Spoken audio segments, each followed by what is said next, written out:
I'm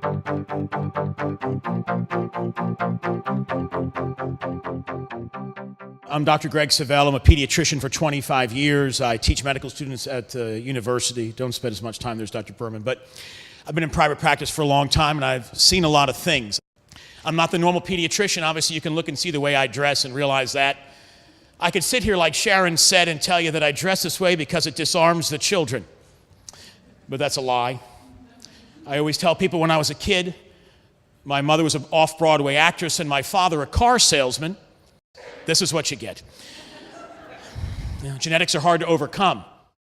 What we're trying to do here, what I've always tried to do in my practice of pediatrics, is try to be an accepted member of the community, despite my attire, who's an accepted authority figure. You know, we all do that in our own fields. Doesn't matter what it is. You want people to respect you. You want people to think that you know what you're talking about. By educating yourself and making some good decisions, that will go a long way to helping people to think that you can legitimize what it is you're talking about. I want this group of people in this room to make the difference that changes the world, and not just be the vehicle to go out in society and preach some information that some kids put into a movie.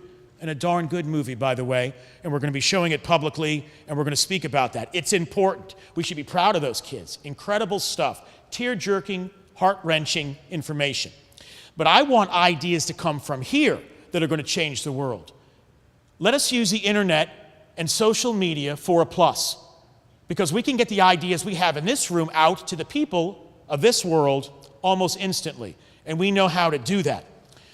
I want to be a soldier for the war on immunization refusals. I want everybody in this room to be a soldier. This is a war.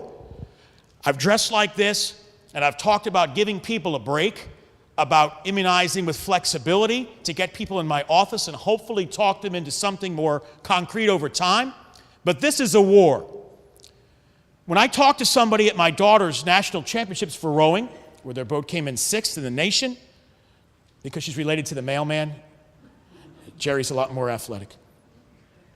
And I see a kid who tells me about his episode of orchitis, or swelling and pain in his testicles, which rendered him sterile, never be able to have kids, because he had mumps. That reminds me that we're in a war. We're in a war against ignorance.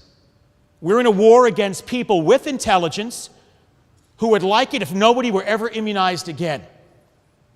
So I want to be a soldier in that war, and I want everybody in this room to be a soldier as well. We're going to educate ourselves.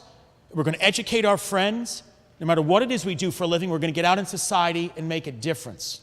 That is the legacy I want this organization, this initiative to have. If we can raise the percentage only 1 point, that's thousands of kids. If we can bring ourselves up to a true incidence of herd immunity, where we no longer have to worry about people being exposed in this community, how amazing would that be? In the end, I want to thank every single person for being involved in something like this. It's controversial at times. Some of your friends might think something different of you, who have strong opinions opposite of what we are thinking. But I can't thank enough everybody in this room for getting together and putting time in for this organization and to listen to what I had to say here.